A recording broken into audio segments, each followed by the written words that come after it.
계속해서 우리들이 해나가면서 여러분 구원받은 하나님의 백성들이 가장 이 세상에서 누리는 최대의 특권이 있다면 물론 구원받았기 때문에 하나님 나라 백성이 되어졌고 천국이 우리의 소유가 되어지고 우리가 그 나라의 시민권자요 소유권자가 되어진 것이 감격스럽지만 무엇보다도 그리스도인으로 살아간다는 것 자체에서 가장 감사한 거는요, 하나님의 인도하심을 섭리 가운데서 받는다는 거예요. 우리의 고백이 돼야 돼요. 오늘 또 하나님 인도해 주세요. 자, 그렇게 기도해야 되고 우리의 삶이 난항을 겪게 되어질 때마다 우리의 삶에 어려움이 찾아올 때마다 하나님을 붙들고 사는 그 인도하심을 간구하는 우리들의 모습이 되어져야 할 줄로 믿습니다. 그래서 로마서 8장 14절을 보면 무릇 하나님의 영으로 인도함을 받는 사람은 곧 하나님의 아들이라고 말씀하고 있습니다. 이게 아들을 얘기하는 게 아니라 하나님의 자녀라고요. 여러분, 하나님의 자녀가 된, 그러니까 이게 말씀을 좀 거꾸로도 우리가 좀 볼 필요가 있다고 그랬잖아요. 하나님의 자녀가 된 사람들은 하나님의 인도함을 받는 자들입니다. 이런 뜻이에요. 그러니까 내가 구원받음을 확신하는 사람들, 믿음으로 고백하는 사람들은 하나님의 인도함을 받는 게 당연합니다. 이런 뜻이거든요. 무슨 말씀인가 아시겠지요? 그러니까 이런 고귀한 특권입니다. 여러분 생각을 해보십시오. 믿지 않는 사람들이 이러한 특권 가운데 살 수 있겠습니까? 없겠습니까? 없어요. 고백을 못하니까, 내가 하나님의 자녀가 되었다는 고백이 없으니까 내가 하나님으로부터 인도함 받는다는 사실조차도 모르죠. 오늘 또 우리가 창조주 하나님, 우리를 인도하시는 섭리의 하나님을 찬송합시다. 그리고 감사합시다. 구약 성경에서 하나님의 인도하심을 가장 극적으로 보여준 사건이 있다면 바로 광야 시대를 통하여서 나타난 구름 기둥과 불 기둥의 인도하심이 틀림이 없을 겁니다. 낮에는 구름 기둥으로, 밤에는 불 기둥으로 인도하신 그 하나님의 손길이 있었습니다. 여러분, 구약 시대보다 더 성숙한 이 시대, 정말로 신약 시대라고 하고 교회 시대라고 하는 이 시대 속에서 우리의 눈 앞에 가시적으로 구름 기둥, 불 기둥의 인도하심, 하나님의 인도하심은 없습니다. 그럼에도 불구하고 우리는 신앙 고백 속에서 이 시대를 살아가면서 똑같이 인도하심의 은총을 우리에게 베풀고 계신다는 것을 믿으시길 주의 이름으로 축원드립니다. 여러분 믿으십니까? 고백해야 돼요. 오늘 또 고백해야 하고 먼저 이 고백이 기초적으로 깔려 있어야 우리들의 신앙의 바탕이 이제 성숙 성장해 가는 겁니다. 이게 없으니까 의심스러우니까 자꾸 기도해도 하나님께서 들어주실까? 왜요? 하나님께서 반드시 인도해 주신다고 이제 차츰차츰 말씀드리겠습니다만 이러한 말씀들이 있음에도 불구하고 못 믿으니까, 불안하니까, 흔들리니까 우리들의 삶에 있어서 우리들이 성장해 나가지 못하는 바가 있는 겁니다. 여러분, 오늘 또 구약시대의 불기둥과 구름기둥으로 인도하신 이스라엘 백성들을 인도하신 그 하나님이 변함없으시게 저와 여러분을 인도하시는 줄로 믿습니다. 자, 먼저 우리는 하나님께서 이 구름기둥과 불기둥으로 이스라엘 백성들을 인도하실 때에 목표하신 바가 있다는 것을 우리 다음 주까지 공부를 하려고 합니다. 여러분, 하나님이 이스라엘 백성들을 광야길로 인도하신 데는 어떤 중요한 목표가 있었을까요? 먼저 말씀을 드리자면 훈련 목적이 있었습니다. 광야길로 인도하실 때 말씀드리면 훈련의 목적이 있었습니다. 하나님께서 그들을 인도하시면서 그들에게 베풀고자 했던 가장 근본적인 것, 이제 훈련이 필요한 거예요. 여러분, 나아가자고 그러면 지금까지 430년 동안 노예 상태에 있었어요. 어떤 면에서 보면 그들의 정신세계, 그들의 행동 양식, 그들의 문화와 관습 자체가 이제는 싹 애고파되었을 거라고요. 여러분, 간단히 상상을 해봅시다. 지금 3.1절 100주년 기념 이 행사가 이제 우리 군산에서 또 아니면 서울에서 곧 전국 각지에서 이제 일어날 겁니다. 그런데 여러분 36년의 일제 치하에 있었을 때 우리들의 생활 관습이 어땠습니까? 아이, TV 안 보십니까?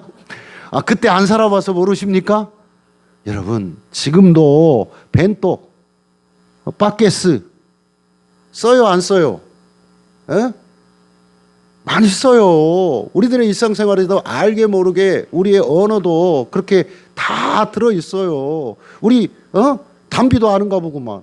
벤토, 바케스 뭐 이런 게 다 있어요. 알지요. 그러니까 이런 용어들이 왜 아직도 남아 있냐고요. 정신문화 속에서 일본식 그런 식민 지배 사관들 이게 무섭잖아요. 그런데 430년 동안 애굽의 노예 상태로 있었다면 그들의 의식 구조는 하나님이 없다 생각하면 돼요. 그러니까 하나님께서 제일 먼저 필요한 건 이들을 이제 개조해야 돼요. 훈련을 시켜야 돼요. 교육을 행해야 됩니다. 그래서 여러분 광야를 길을 가면서 모세를 통하여서 제일 먼저 한 게 법을 세우세요. 율법을 주신다고요. 그래서 율법을 통해서 그들이 하나님의 백성이 되어지는 방법을 가르친 거예요. 어떻게 해야만 된다는 거. 심지어는 제사법을 비롯해서 먹는 양식까지, 모든 행동과 입는 옷들까지 모든 것들을 하나하나 가르치시는 그 레위기서가 그런 말씀 아닙니까? 이런 훈련의 과정이 필요하다고요. 여러분 무턱대고 우리 아이들이 직장 생활을 먼저 하게 되면 혼이 나잖아요. 그러니까 어떻게 합니까? 교육이 필요한 겁니다. 우리 담비도 애인이도 진우도 이제 중학교로 이제 대학교로 이렇게 가서 자기들이 전공하는 바를 이제 나아가게 되어지는 거예요. 난 담비 참 감사합니다. 앞으로 제가 여기 이빨이 많이 깨졌는데 이제 책임질 겁니다. 치위생학과에 들어갔다 그러니까 너무 감사합니다. 이게 다 기뻐할 일이잖아요. 그러니까 점점점 자기들의 갈 길을 넓혀가는 거 배워야 알지. 훈련을 받아야 알지요. 그리고 어떻게 하는 게 실습이 필요한 것 아니겠습니까? 자, 먼저 20절을 우리가 통해서 보게 되어지면 출애굽기 우리 오늘 본문 20절을 보게 되어지면 지명이 나옵니다. 자, 한번 읽어볼까요? 시작. 그들이 숲곳을 떠나서 광야 끝 에담의 장막을 치니. 자, 지명이 몇 개 나와요? 숲곳 그리고 에담이라는 지명이 2개 나옵니다. 그런데 여러분 이들이 숲곳으로 오기 전에 제일 먼저 출발한 지점이 어디라고 그랬지요? 기억이 안 나십니까? 감사합니다. 자꾸 잃어버려 주셨어요. 람셋이라고 말씀드렸잖아요. 람셋, 숲곳, 에담 이 세 곳의 지명은 오늘 여러분들에게 굉장히 중요합니다. 먼저 출발했던 지점이 람셋입니다. 자, 이 람셋을 출발하여서 그들이 도착한 지점이 또 숲곳입니다. 그리고 그 다음 지점이 에담이라고 밝히고 있습니다. 여러분 이 세 장소를 람셋, 숲곳, 에담 세 군데를 잘 거쳐서 이제 나아가고 있습니다. 자, 여러분들에게 지난번에도 말씀을 드렸어요. 출발 지점인 람셋에 다른 이름이 있다고. 그게 뭐라고요? 람세스라고 말씀드렸지요. 자, 근데 여러분 우리 한국에서도 유명한 베스트셀러가 되어진 책이 있습니다. 람세스. 몇 권짜리예요. 저도 1권도 책 못 읽고 너무 두꺼워서 그 5권인가 뭐 그 정도 돼요. 지금은 뭐 파는지 안 파는지 모르겠습니다. 하여튼 유명하다고 그래서 좀 찾아볼까 하다가 못 봤는데요. 근데 바로 그 지명과 람세스가 동일해요. 람셋과 람세스가. 근데 이 지명은 이 람세스는 누구를 말하는 거냐면 왕을 얘기하는 겁니다. 저 유명한 애굽의 통치자였던 람세스 2세입니다. 아마도 그래서 이 출애굽의 배경 그리고 출애굽기 1장 1절 2절을 보게 되어지면 나오는데요. 람세스라는 성이 건축이 돼요. 국고성이 건축이 되어지는데 람세스의 이름을 따서 그대로 람세스 성이 된 겁니다. 그러니까 출애굽기 1장 11절을 한번 볼게요. 출애굽기 1장 11절을 보면 뭐라고 되어 있나? 읽습니다. 시작.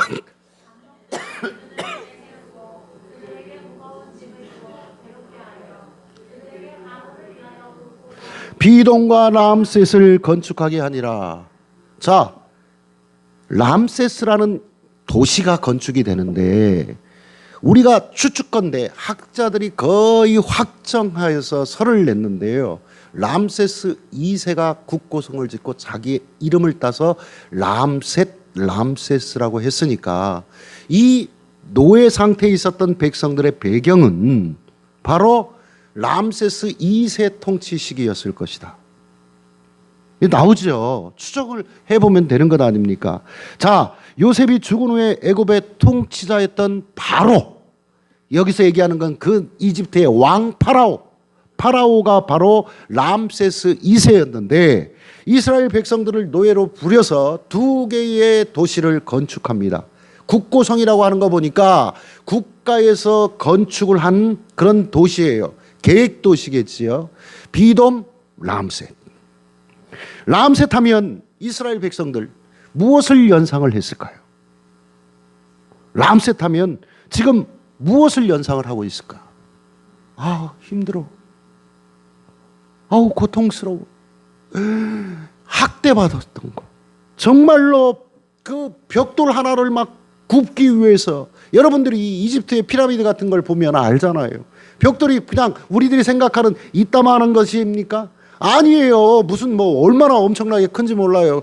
그것을 밀고 끌고 끌어당기고 막 하면서 매맞아 가면서 옮겨서 지은 도성.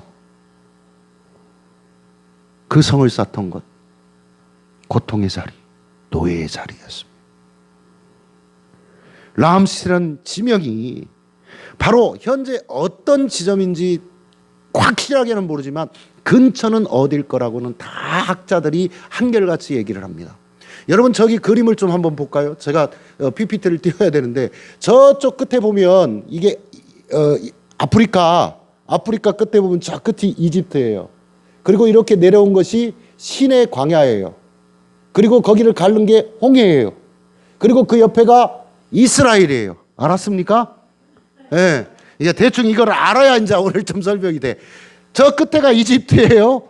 거기가 시내 광야예요. 이렇게 빛쪽 튀어나온 게 이게 이쪽 끝이 아프리카라니까. 그리고 여기가 시내 광야라니까. 그리고 저 위에가 바로 붙어 있는 게 이스라엘이라니까요. 그러니까 제가 준비 못해서 죄송한데 이것만 딱 보고 기억해 놓으시면 이제 아프리카 지도는 좀 쉬워요. 그래서 보면 아는데, 여러분 보게 되어지면 이 람셋이는 아마 저기 이집트의 끝에 지점에 있었을 것이다. 성으로 지었으니까 국경 방위를 위해서 지은 그런 도성일 확률이 높다. 이 람셋은요, 바로 이스라엘 백성들의 노예 생활을 대표하는 도시였습니다. 마침내 바로가 이스라엘 백성들을 풀어주는 그 순간, 소위 출애굽의 행진이 처음 시작된 곳, 그들이 노예로 머물던 그곳에서 풀려나는 자유인으로의 탈출이 시도된 거예요. 그런 의미가 있어요. 이게 너무 중요한 거예요. 오늘 또 우리들이 살아가면서 여러분들을 얽매이고 있는 람셋, 죄의 노예 근성, 우리들의 마음속에 있는 모든 그런 어떤 부담, 무거운 짐, 그런 게 있잖아요. 오늘 이 자리에서 람셋에서 탈출하시기를 주의 이름으로 축원드립니다. 이게 우리들이 나아가야 되는 거예요. 거기에 머물러 있으면, 세상 속에, 세속 속에 계속 머물러 있으면 어떻게 되겠습니까? 우리들의 삶이 피폐해지고요. 너무 힘들죠. 거기를 나와야 됩니다. 람셋을 나와야 됩니다. 그 도성이 정말로 잘 지어졌을 거예요. 엄청나게 화려하게 지어졌을 거예요. 흔적도 없이 없으니까 지금 정확한 장소를 모르겠지만, 여러분들이 생각을 해보십시오. 자기 이름을 땄다고요. 통치자의 이름을. 그렇다고 해서 거기가 좋다고 거기에 머무르면 우리는 영원한 세상의 노예가 되는 거예요. 하나님께서 그들을 이끌어낸 겁니다. 자유인으로. 그리고 자유의 땅, 하나님께서 예비하시고 약속하신 언약의 땅, 팔레스타인, 이제 나아가게 이끌어내시고 인도하시는 거예요. 자, 그리스도인들의 삶 속에 있어서도 마찬가지죠. 죄의 노예였던 우리들의 모든 삶의 양태로부터 하나님께서 예비하신 그 언약의 땅으로, 그리고 이스라엘 백성들이 우리들의 과정 속에서 이제 훈련을 받는 것처럼, 이 출애굽의 과정 속에서 훈련을 받는 것처럼 우리도 이 광야 생활, 하나님의 본향, 정말로 젖과 꿀이 흐르는 저 하늘나라, 그곳을 향하기까지 우리들도 훈련되어져야 한다는 것, 우리가 미리 말씀드립니다. 자, 그들이 남에서 출발하여서 처음 도달한 지점이 어디였다고요? 금방 그 얘기했는데, 람셋 숫꽃. 네, 그 그런데 이 지점을 추정해서 보니까 약 라암셋에서 이 숫꽃까지 한 24에서 32km 정도 떨어진 것. 이게 쉽게 얘기하면 군산에서 익산 정도. 그죠? 더 나아가면 그 익산에서 좀 더 가면 되는 거죠. 이렇게 이제 뭐 강경 정도까지. 그러죠? 이런 정도의 거리였더라 하는 겁니다. 그러니까 이제 보게 되어지면 이 위치를 숫꽃은 이제 정확하게 알게 되어질 수 있대요. 그러니까 이 위치한 라암스에서 동쪽으로 직선으로 쭉 가면 바로 이스라엘 땅으로 갈 수 있어요. 그런데 조금 남쪽으로 꺾어 내렸어요. 라암셋이 이집트의 이 끝쪽이면 이쪽으로 동쪽에서 이렇게 쭉 가면 바로 이스라엘 땅이라고요. 그런데 밑으로 살짝 꺾었어요. 군산 땅에서 서울을 가려면 어떻게 가야 됩니까? 장항을 건너든지 이렇게 쭉 가야 돼요. 그런데 익산으로 가게 이렇게 만든 거예요. 내려가게. 이렇게 만들었다고요. 여러분, 학자들이 여러 설이 있습니다만 그냥 라암셋에서부터 바로 쭉 이스라엘 딱 그 지점까지 가게 되어지면 15일이면 된답니다. 네? 15일이면 된대요. 보름이 조금 더 걸린대요. 그런데 하나님께서는 이 길을 선택하시지 않으셨습니다. 조금 동남쪽에 있는 숫곳으로 그 다음에는 더 밑에 있는 에담으로, 에담은 저기 홍해 바다를 건넌 그 시점이에요.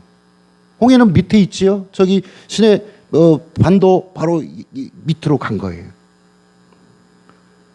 하나님께서는 이스라엘 백성들로 하여금 홍해 바다를 건너서 남쪽으로 계속 내려가게 하시고, 그리고는 그 시내산을 거쳐서 다시 한참을 올라가서 가나안 땅에 들어가게 하는 그 길의 행진을 계속 이어가게 하셨다는 거예요.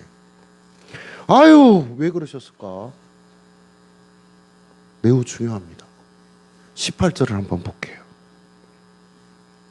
18절을 봅시다. 18절 읽습니다. 시작. 그러므로 하나님이 홍해의 광야길로 돌려 백성을 인도하심에 이스라엘 자손이 애굽 땅에서 대열을 지어 나올 때에, 자, 여기서 중요한 것은 홍해의 광야길로 돌려 보냈다는 거예요. 에담을 통해서 홍해로 이제는 신의 그 산을 거쳐서 저기 신의 광야로 이제 거기서 한참 몇 년을 머물게 되어지고 계속 조금씩 올려 보내십니다. 돌려 세우셨다는 거죠. 라암셋에서 숫곳으로, 에담으로, 그리고 홍해 바다를 건너서 시내산이 있는 남쪽 지역으로 내려오는 길로 돌아가게 하셨다고요. 15일이면 갈 수 있는 길을. 자, 여러분 동쪽으로 바로 직행하면 여러분 블레셋 땅이 나옵니다. 블레셋 땅이 나오는데 그 땅의 이름이 여러분 생소하지 않는 땅이에요. 여러분 꼭 팔레스타인에 무슨 분쟁이 일어나거나 폭탄이 터졌다 하면 뭐가 이름이 자꾸 나와요? 가자 지구. 그죠? 저기 그 그림을 보니까 있더라고요. 가자 지구라고 하는 곳이 있어요. 그것이 바로 저기 밑에 보면 바로 밑에 있어요. 그러니까 그곳으로 바로 가는데 거기선 누가 살고 있다? 지금도 팔레스타인 자치기구예요. 블레셋이란 이름이 우리가 한글로 영어 발음을 번역하다 보니까 러시아를 아라사라고 하고 프랑스를 불란서라고 했던 것처럼 우리도 팔레스타인을 블레셋이라고 부르는 거예요. 이제 좀 이해가 되십니까? 그러니까 블레셋 사람들이 거기에 딱 버티고 있었던 거예요. 이것을 통과하게 되면 어떤 일이 벌어질까? 그렇죠. 17절을 볼게요. 17절을 보면 바로 나와요. 자, 읽어봅시다. 시작.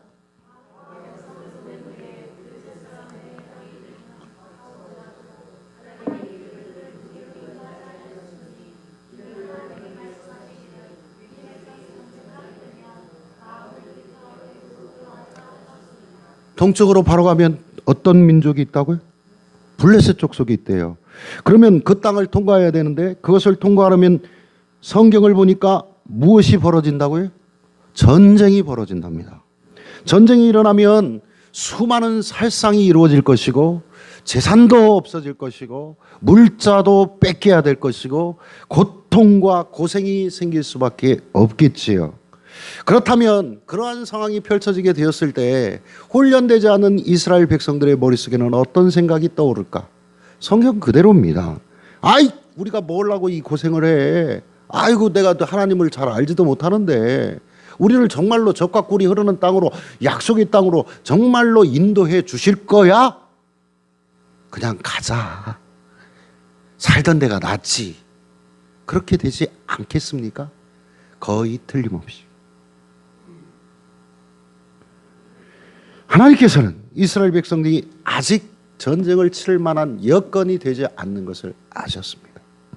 그래서 남쪽으로 서서히 돌아가게 길을 가게 만드셨어요. 얼마 동안 이렇게 해도 대답을 안 하는, 몇 년, 4일 동안? 40일 동안. 그림을 띄워주셔서 여기가 겨요. 그러니까 이렇게 되어졌다 이 말입니다. 40년을 가게 하셨어요. 40년. 하나님이 직선으로 가는 길을 선택하지 않으시고 그냥 띄워놔 주세요, 목사님. 그러면 고맙겠습니다. 숫곳으로 해서 남쪽으로 드신 데는 하나님의 중요한 섭리가 작용하고 있습니다. 다시 말해서 이스라엘 백성들에게 하나님의 말씀이에요. 17절 말씀에 전쟁을 할 준비가 되지 않았어요. 그러니까 하나님께서는 그것을 면하게 해주시려고 그들을 이끌어 가신 거예요. 사랑하는 여러분, 우리가 시험을 감당할 준비가 되어 있지 않을 때 하나님께서는 여러분들을 시험 당함을 허락하실까요? 안 그러실까요? 절대로 그렇지 않아요. 여러분, 어떤 청년이 저에게 와서 그럽니다. 한참을 기도해 보더니 와서 그럽니다. 목사님, 아무래도 내가 선교사 갈까 봐 겁이 나요. 그런 얘기를 해요. 그러면 저는 뭐라고 대답을 했을까? 야, 가서 놀아. 아직 너 선교사 갈 때 안 됐어. 왜 그럴까요? 감당할 수 있을 때, 고백할 때, 내가 선교사로 가겠다, 단기 선교 나가겠다 고백할 때 보내시는 거예요. 걱정하지 마시라고요. 두려워하지 마시라고요. 뭘 하나님께서 그렇게 하실 거라고. 그 증거가 어디 있어요? 고린도전서 10장 13절을 보면. 고린도전서 10장 13절을 보면 나와요. 에? 뭐라고? 우리가 잘 알아. 이 말씀을 너무 잘 알아. 그 장절을 잘 몰라서 그렇지. 고린도전서 10장 13절입니다. 한번 같이 읽어볼게요. 시작. 사람이 감당할 시험 밖에는 너희가 당한 것이 없나니 오직 하나님은 미쁘사 너희가 감당하지 못할 시험 당함을 허락하지 아니하시고 시험 당할 즈음에 또한 피할 길을 내사 너희로 능히 감당하게 하시니라고 말씀했어요, 안 했어요? 했어요. 걱정하지 말라. 여러분들에게 능력도 주시지 아니하시고 감당할 힘도 주시지 아니하고 여러분들에게 담대함도 주지 않으면서 시험부터 시련부터 주시는 하나님이 절대 아니십니다. 여러분, 하나님께서는 이스라엘 백성들로 하여금 숫곳을 거치게 하셨습니다. 숫곳은 이집트 땅에서 아주 좋은 땅이랍니다. 물자가 아주 많은 땅이래요. 나무도 많고 나일강의 하류가 흐르는 그런 곳이었다고 그럽니다. 그래서 숫곳이란 이름의 뜻도 장막 쉴 곳이라는 뜻이랍니다. 자, 하나님께서는 구원받은 이스라엘 백성들을 처음부터 그 어려운 자리로 내몰지 않으셨다고요. 쉴 만한 곳으로 일단 가게 했어요. 여러분, 우리 하나님은 그런 하나님이세요. 여러분들이 처음부터 예수를 믿는 데부터 처음부터 힘든 일을 시키시지 않는다고요. 숫곳을 거쳐서 그 다음으로 인도하신 곳이 또 재밌습니다. 어디라고요? 에담. 그죠? 이곳은 이집트 쪽에서 볼 때 끝입니다. 그래서 성경을 보게 되면 광야 끝이라고 되어져 있습니다. 그런데 광야 끝은 시작도 안 했어요. 이 말은 무슨냐면 이집트의 끝이라는 뜻이에요. 아시겠지요? 자, 아직은 이집트에 속한 땅 에담입니다. 근데 바로 이 에담에서부터 홍해 바다를 건너는 거예요. 이집트 백성들이 병거와 병마와 모든 무기들을 끌고 이 에담으로 직결하는 거예요. 죽이려고. 아까우니까. 여기서부터 건너요. 홍해 바다를 지나서 다시 남쪽으로 계속 내려오면 어떻게 된다고? 신의 광야가 이제 펼쳐집니다. 그러면 에담이라는 지명은요, 우리 또 무슨 뜻을 갖고 있냐면 성루 이런 뜻을 갖고 있어요. 전쟁이 일어나면 대부분 성루를 제일 먼저 깨부숴요. 왜 그러냐면 거기서 보면 다 보이니까 그거부터 깨트려야 돼요. 그렇지 않습니까? 전쟁의 가장 중심이에요. 이것은 바로 에담이라는 것은 이스라엘 백성들의 훈련의 시작점임을 알려주는 거예요.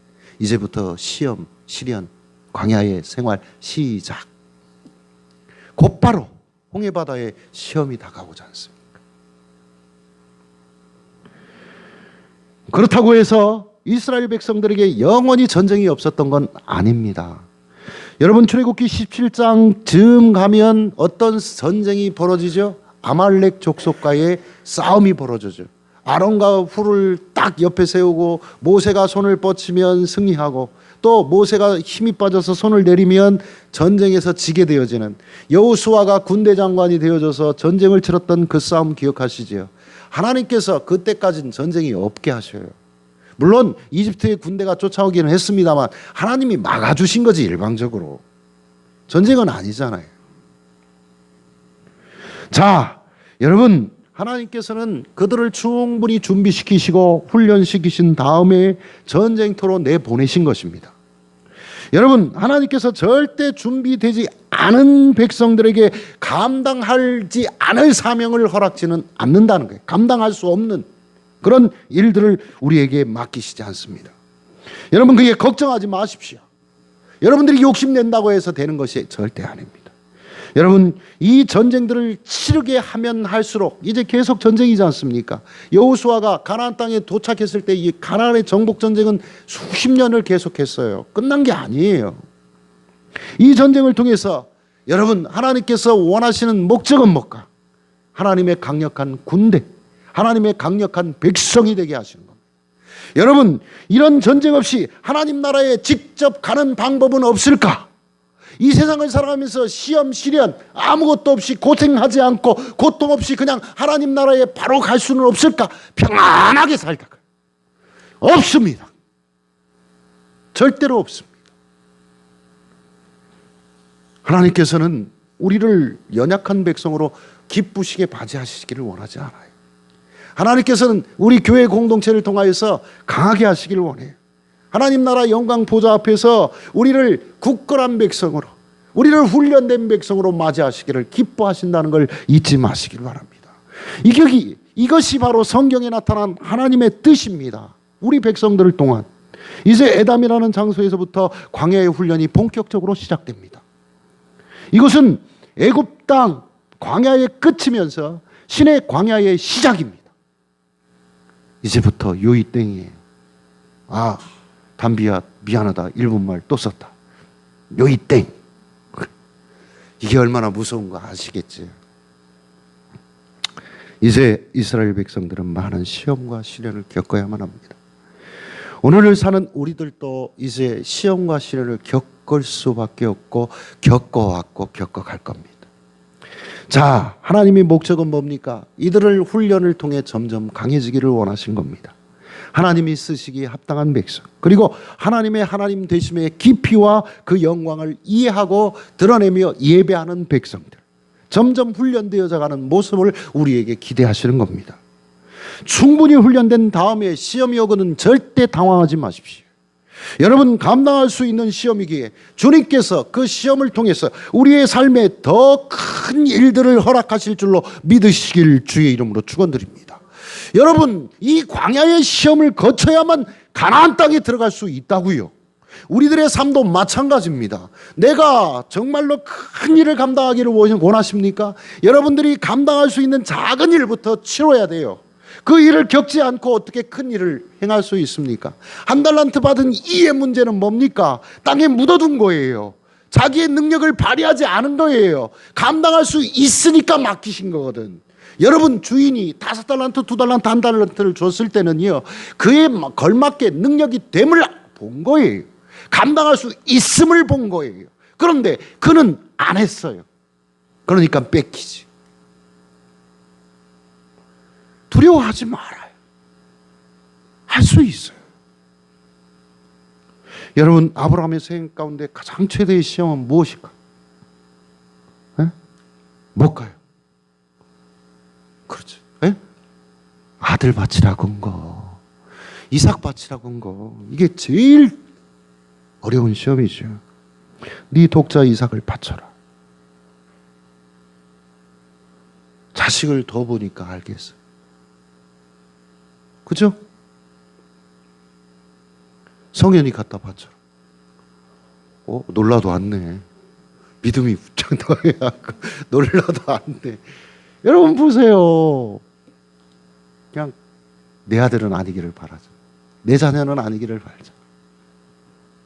창세기 22장 1절 2절에 보니까 그 일 후에 하나님이 아브라함을 시험하시려고 그를 부르시되 아브라함아 하시니 그가 이르되 내가 여기 있나이다. 여호와께서 이르시되 네 아들 네 사랑하는 독자 이삭을 데리고 모리아 땅으로 가서 내가 네게 일러준 한 산 거기서 그를 번제로 드리라 하셨어요. 놀랄 일입니다. 아들 이삭을 죽음의 자리에 두라고 하나님이 말씀하신 거예요. 이보다 더 큰 시련이 어디 있습니까? 너무 황당하잖아요. 자, 이 시험이 장이 시작이 되어질 때 22장 1절에 제일 먼저 거론한 말이 뭐냐면 그 일 후에예요. 이 말이 무슨 말인 줄 아시겠습니까? 그 일 후에 기록되어 있지요. 여러분, 아브라함이 전에 많은 것을 겪었다는 얘기예요. 많은 일을 겪은 다음에 이런 뜻입니다. 그는 크고 작은 많은 시험과 시련을 겪으면서 이제는 상당히 강해졌습니다. 여러분, 나이가 이제 115살 정도 된 때예요. 이때가 몸이 강해졌다는 얘기가 아니에요. 육신이 강해졌다는 게 아니라 믿음이 강해졌다고요. 하나님을 전폭적으로 의지하고 신뢰하는 믿음이 강해졌다는 거예요. 115살, 75세 때 처음으로 하나님을 만나고 30년, 40년이 쭉 지나고 나니까 그동안에 겪어왔던 많은 일들을 통해서 그의 믿음이 강해졌어요. 우리들의 신앙이 연수만 자랑해서는 안 되고 여러분들의 삶을 통해서 정말로 많은 시련, 크고 작은 어떤 시험 속에 갇혀 있을 때 여러분들이 그것을 이겨나가면서 점점 하나님을 향한 전폭적인 신뢰, 하나님을 향한 믿음 더욱더 강성해지기를 주의 이름으로 축원드립니다. 그 믿음이 강해졌다고요. 그 얘기를 하는 거예요. 아시겠습니까? 그러니까 이 훈련을 길을 통해서 알게 된 거예요. 하나님께서는 이스라엘 백성들을 광야길로 인도하시는데 중요한 가장 한 가지 목표가 뭐라고요? 훈련, 트레이닝이에요. 우리가 좀 더 강한 하나님의 백성이 되고 하나님의 사역을 능력 있게 감당하려면 하나님께서 우리를 훈련시키실 때 훈련 받아야 돼요. 우리의 인생 광야에서 하나님의 테스트는 계속 된다는 것을 여러분 잊지 마십시오. 아시겠습니까? 그 일을 통해서 여러분들이 더욱더 강해지기를 주의 이름으로 축원드립니다.